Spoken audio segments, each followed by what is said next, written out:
Abraham, Elohim, Judaism, Elohim, your uncle.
And see if you can relate to this personally.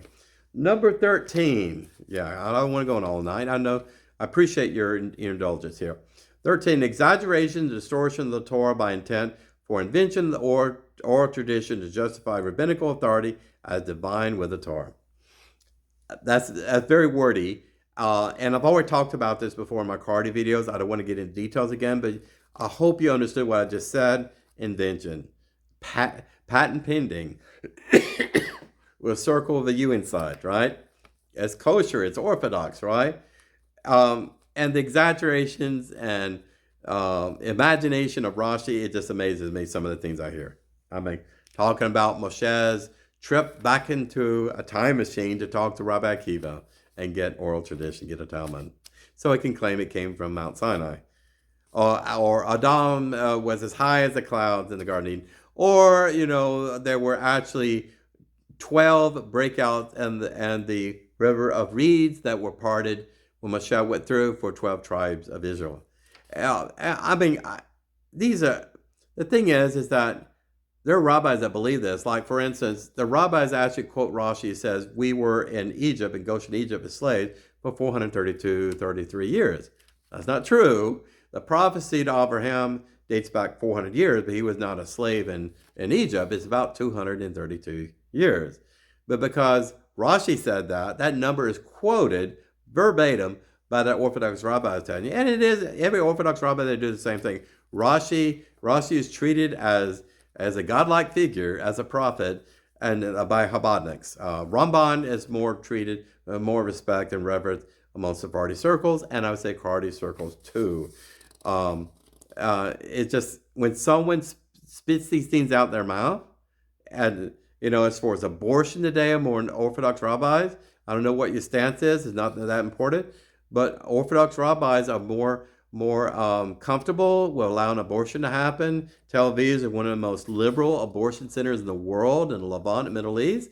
It comes from Rashi, right? Because Rashi in the Middle Age, 11th century, there were a lot of stillbirth children, and he helped to dismember the dead baby, unfortunately. And by that, Rashi said, this baby was not a person, it was just water and fluid inside the mother's tummy.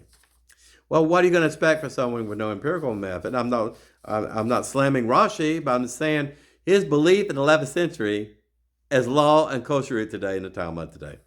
That's my problem. At least Ramban swore by the empirical method his time. He was a wonderful medical doctor and a genius in many respects, and was very sound. He didn't see a demon under every little rock. But the exaggerations, the distortions were boundless throughout the Talmud. Like a rabbi creating a golem. There's so many stories out there, okay? I love stories. I love legends and things like that, but don't treat it equal with the Torah. Just don't. It's shameful to say that. That's my opinion. Number 14, lies and propaganda among the ignorant of the past that oral tradition took over. I hate to say this, but I will. It's true, because I've been thinking a lot about this. Rabbinical Judaism has a lot of parallels with the Roman Catholic Church. Oh my, obey. What are you saying here, Rabbi Armin? I'll tell you. I want to mention Martin Luther, why he had problems with orthodoxy among the Catholic Church. It's the same thing. During the Middle Ages, very few people were literate. And 2,000 years ago, almost no one was literate. And unless you were a rabbi, a scribe, you know, they didn't have books like with binders and all that, just papyrus, scrolls, and things like that nature made out of plant. And they were ignorant.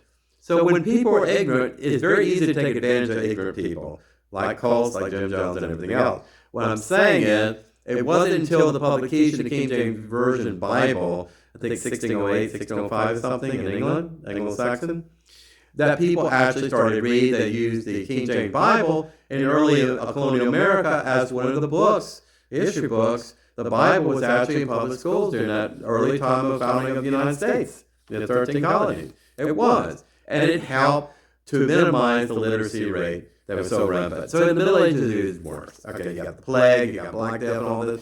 And people were so ignorant, and they were so dependent on the rabbi to tell them everything. They believed everything that the rabbi said whole call. Why? Because they could not fact check what he was saying. You hear about Facebook censoring your free speech there and fact checking. I've been fact checked a lot, and then blocked too, and canned on Facebook and thrown away on YouTube. Anyway, not germane. But that's what I'm talking about.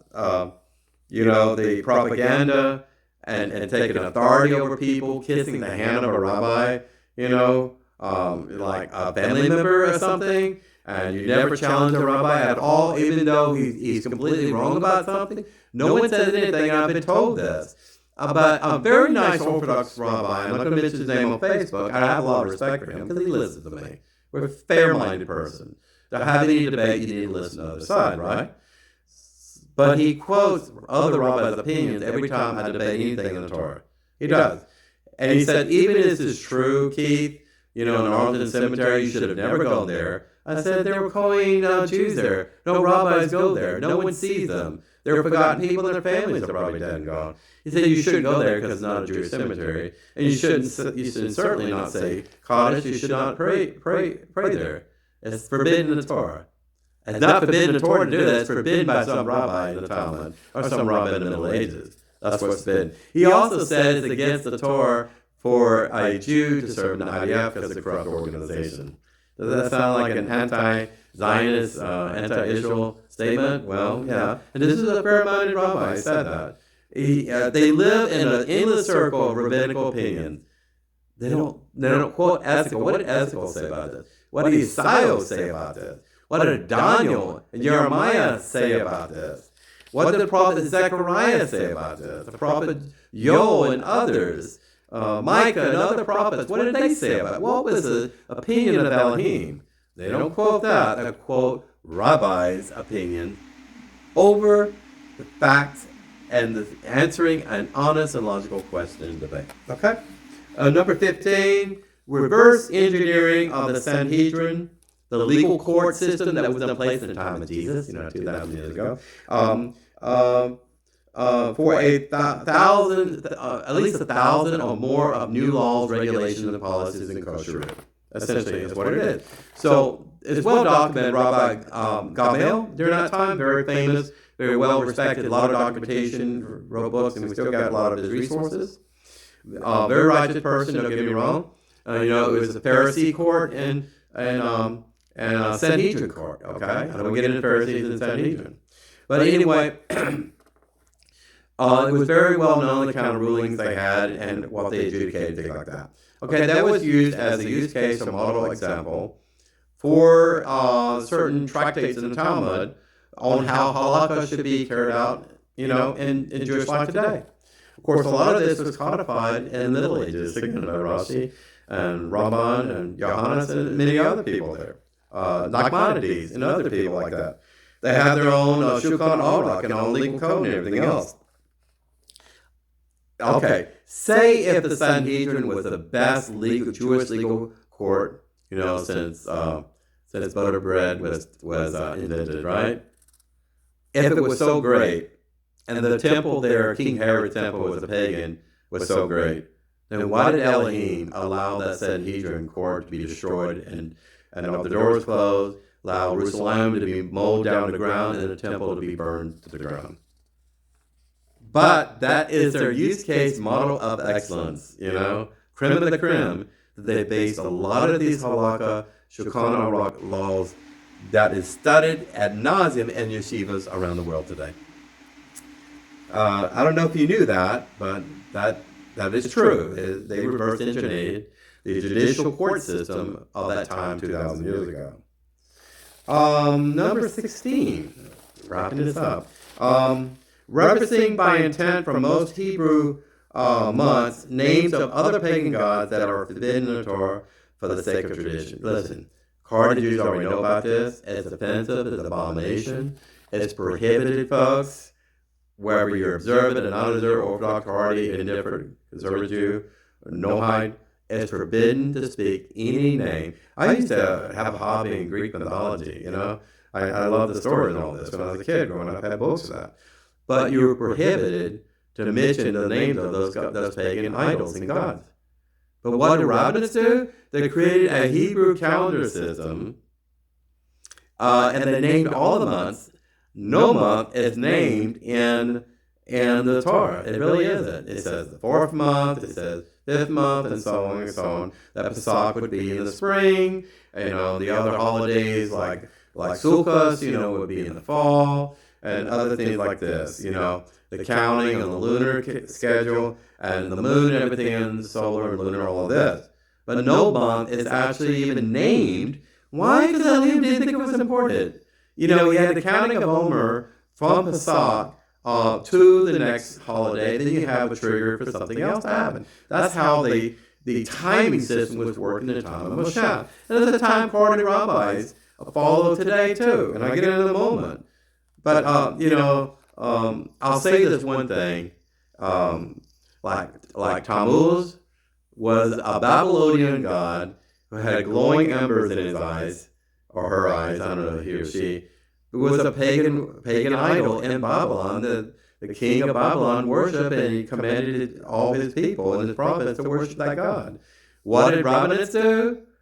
They took that name of that pagan idol and then added it to their Hebrew calendar system, so that every time that month comes by in that cycle, they say that name. And it's prohibited in the Bible to say any name of a pagan idol, especially in place of something that's supposed to be holy. Really? Isn't that kind of hypocritical? So I try to avoid that. Dishonoring, number 17, dishonoring Pesach through Orthodox invented timelines of counting of the Omer when no wheat is ripe for harvest in Israel. What am I talking about? Listen, I'm being fair, and I'm being logical and factual. You can research everything. Fact check me, please. Okay, counting Omer is a measurement of wheat and barley. Okay, it's what you bring in a basket to harvest. You eventually bring it to the temple for a sacrificial offering as something, as one of those pilgrimage holidays that leading up later on after you finish counting Omer. The thing is, in Orthodoxy, you start counting Omer the second day of Pesach. 14th Nisan, the second day of Pesach, you start counting Omer. In fact, I have a Chabad app on my phone, Android phone, and it's a reminder there's a blessing you say every day. It's nice, it's sweet. The problem is, we have this diaspora mentality so ingrained in our head, that we forget the significance of Omer. Well, Karaite Jews are primarily in Israel, so they can claim righteousness in this respect.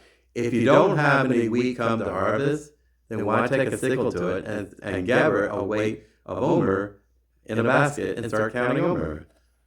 So that timing there is off for Pesach. It really is. Counting Omer. It really is. So, I'm not saying adopt the month system of Islam, but Karaite Jews parallels that in some respect. Listen, Pesach has to be in the spring, and the wheat, based on so many variables and everything else, and weather system patterns, everything in Israel, you don't have ripening wheat when you expect it to all the time. That's when Omer is counted in Karaitism. I thought that was interesting. This is a big one, and I have personal experience with this. Number 18, systemic racism among some Chabad circles against blacks who are Jewish. In the 1960s in America, unless you lived in America, you probably have no reference point at all. If you're a European Karaite Jew, or Israeli or Egyptian Karaite Jew, you probably don't know. There were race wars. There was competition between Jews that escaped the Holocaust and moved to Israel, like Sedum and Brooklyn, and they formed Borough Park. They were in Crown Heights. They were run out of Crown Heights. They went to Borough Park, all competing for real estate, place to live and food and raise their families. Well, during the time of Rebbe Sneerson, he had some issues with that, okay? And I mentioned this to that Orthodox rabbi I was telling you about before, 3 years ago. They used to go to that shul adjacent to my daughter's school. I'm sorry for rehashing this, but I'm trying to focus there, okay? Some of the racist things he said was really to pale. It's just unbelievable. It's unbelievable. I already told you how that Ethiopian Jew who wanted to be converted to Orthodoxy to be recognized. Please recognize my clan in Ethiopia. They can't speak for themselves. Didn't want anything to do with them. Why? Rabbi Sneerson never set foot in Israel. He never recognized the state of Israel. You won't find an Israeli flag in any Chabad shul. You'll find some in modern Orthodoxy. You find them in every conservative shul. And I don't know about Karaite synagogues. You can speak for yourself. I don't know. I've not been in a Karaite synagogue. I've seen pictures. I cannot wait to go to Ashdod, Israel, in several years from now. But what I'm trying to say is that all the rabbis I've seen and talked to, you can see pictures in the capital of Uganda. They're all white, all Caucasian. They're as white as me or whiter. Minus the beautiful red beard. But I'm just saying, when you go to most Orthodox shuls, they're all white. They're all white. You see some differentiation occasionally, not too much. But are black Jews welcome as much in a shul as white Jews? I've even heard Orthodox Jews tell me they don't think blacks are Jewish. Folks, Moshe, compared to me, would be colored today. He really would. I'm not getting into black Hebrews and all this. I'm not. I'm just saying Sephardi Jews are normally darker color and complexion than Ashkenazi Jews. Ashkenazi Jews are predominantly very white and Caucasian. I have very strong, Polish or French or whatever descent, and they are not colored. In Mediterranean coast, along the heat, the sun, and things like that in Israel, desert, like the Ebonites, you're more colored, you're darker complexion. But I've heard from people that actually look down on some of the black Jews I give charity to. They don't understand, how did these people become Jewish? They're born Jewish? Is their ancestry Jewish? Listen, if an individual or group or tribe or clan of people live their lives Orthodox for hundreds of years, they're Jewish. I mean, that's how Israel, who once were Noahide, became recognized as Yehudim, as sons and daughters of the nation of Israel. They all say on land with that. Okay, let's see. 19, and this is the final page. I don't know where these thoughts came from, unless it came from Elohim. I hope it came from Elohim. 19, systemic anti-Zionism among most Orthodox shuls and abroad by ignoring the 1948, 1967 liberation holidays in Israel. If you're a Karaite Jew, please send me an email or message or text or something or feedback on this video when I publish it. Let me know if you celebrate Yom Yerushalayim Day or the Liberation Holiday of 1948, 75 years, I think. And then, 1967. These are all miraculous wars. That's just like Judah Maccabees, miracles, that kind of thing. But they're never recognized in Chabad. They're never recognized in most Orthodox shuls I've attended.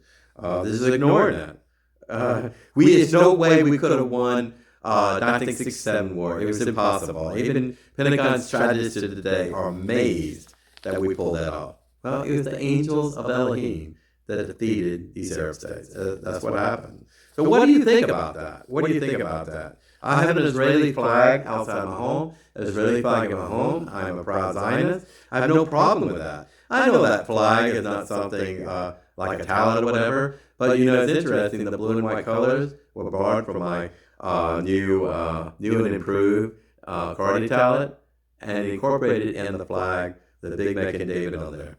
And some Karaite Jews fuss at me about having a Making David hanging in my house. It's not an idol, it's not a graven image or anything. It's just a tradition and custom thing. Okay, I don't worship a Making David. I don't worship anything except Elohim. I really don't. I don't need anything else. Talk about Roman Catholicism and parallels with Rabbinates, that they didn't specify that. Had an idea here. It's that the thing is that they benefited, they got their almost godlike authority above the ignorant populaces because those people were ignorant. The other bishops and priests and the Pope and all this were all very educated. They had the money and they were very educated. They could read and write. The people didn't. So they're not encouraged to bring the Bibles to church. Even some Roman Catholic churches today, I've talked to people like that, they don't know anything about the Old Testament. They don't know anything. Some Baptists know all about the Old Testament. That's why they use it to massage it and change it to see something Christological in it. Now, go in there. I'm just saying, among Rabbinates have done the same thing. They asserted that authority over the ignorant populace and did not share the wealth of knowledge and love and truth with those people and in teaching them the Torah and release those artifacts and locked up behind an ark, literally with a lock and everything, key and everything else, not allowing them to learn and read Hebrew. Masoretic texts helped that eventually when books were actually had binders and were released in the 16th, 17th, 18th century. Number 20, Chief Orthodox Rabbi prohibitions against Jewish prayer and visit Har HaBayit, aka Temple Mount. Why? In 1967, we could have built a temple. We could have at least cleansed Har HaBayit and removed all the Arab mosque and symbols of occupation of Islam and everything off of there and cleanse it and said no one is allowed to go there. It's clean, it's cleansed, and waiting on the Mashiach. They didn't do that. They could have built a temple like Judah Maccabee did. He fought and defeated the Greek Empire just to cleanse an area of the holy to light a menorah candle. You know the tradition of Hanukkah. Very beautiful. Before that, Nehemiah and Ezra essentially did the same thing. It was good for them. They knew Esechel's blueprints. The Mashiach had come, but they were more motivated than many of the chief rabbis today in Israel. And they have a big sign out there, no Jews allowed to pray, but Arab children can go up there and play soccer all day long. There's 5 mosques on Temple Mount. And, of course, again, the Chabad Rebbe, Sneerson, never set foot in Israel. Never. And rabbis and other people begged him to come just to visit there to honor him. He refused to. Because if he went there, he would have to acknowledge that Israel had a right to exist as a quasi-secular state. Okay? He didn't want to do that. He didn't believe in the Hatikvah, the Jewish national anthem either. That's all I got to say about that. I get in more trouble. 21, kosher diet rituals that have no reference to facts in the Torah. Quickly, and I'll end this now. Laws for dairy and meat. There's a huge franchise out there called Parv. Parv is something that Rabbinates invented.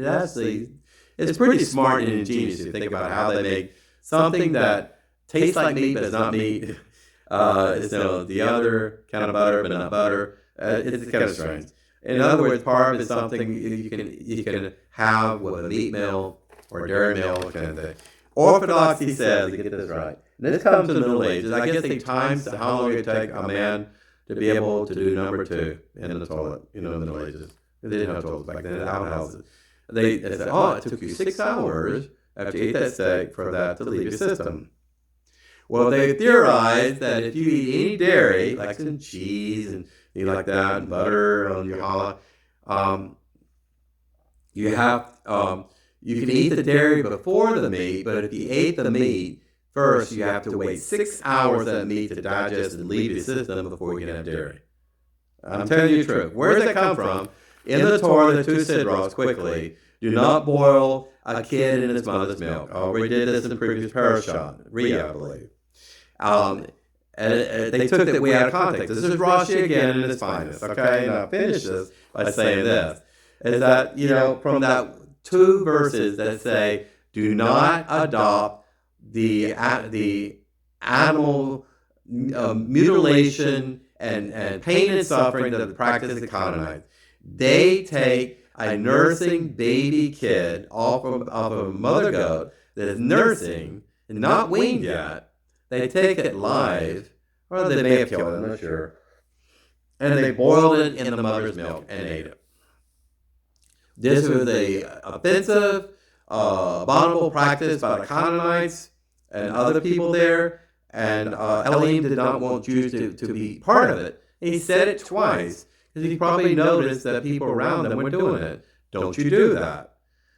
There was no grandiose exposition or truth from those two verses that says you have to wait 6 hours between eating meat and dairy. You cannot mix dairy and meat together. Most Karaite Jews I've spoken to, they don't have a problem having a cheeseburger. Okay, I don't like putting the dairy and meat together. It upsets my stomach. I'm just used to it over years. That's just although we adopted my tradition, but it's not in the Torah. So now you have my 21 indictments against Rabbinates, Judaism, and it's why I have left. I am free. I am free. I am out of slavery of Egypt, and I'm in the promised land of milk and honey. Karaite Judaism. I encourage everyone out there, if you're an Orthodox man like me, and you're questioning what's going on, why am I doing all this liturgy and legalism and in my Orthodox shul every morning? I don't feel Elohim. I don't feel His kiss upon me. I want to worship the same kind of Ephraim spirit of Elohim as Moshe and King Solomon's witness and Prophet Isaiah, the seraphim, the angels. I want to feel that in my shul. Most of the people are doing that. They don't even know why they're praying those prayers in those siddurs. They don't know why they're keeping kosher the way they're keeping kosher. They don't know why they look down on the ground anytime a woman passes, because the married man can't control his thoughts just for 2 seconds. They smile. Good morning. How you doing? Yeah. Instead of looking down and saying, I'm more self-righteous than you. Thank God for not making me a woman or Gentile. Please get away from me. Folks, this is my personal experience. Maybe it's yours. Research it. And everyone has reasons for what they're doing. These are my 23 reasons for telling my wife, okay, you were right, I was wrong. I'm getting rid of all this Rabbinate stuff. It's gone. I've changed my look and appearance at work, everything else, and I'm happy with it. I hope you have it with a new ben-Emmett too.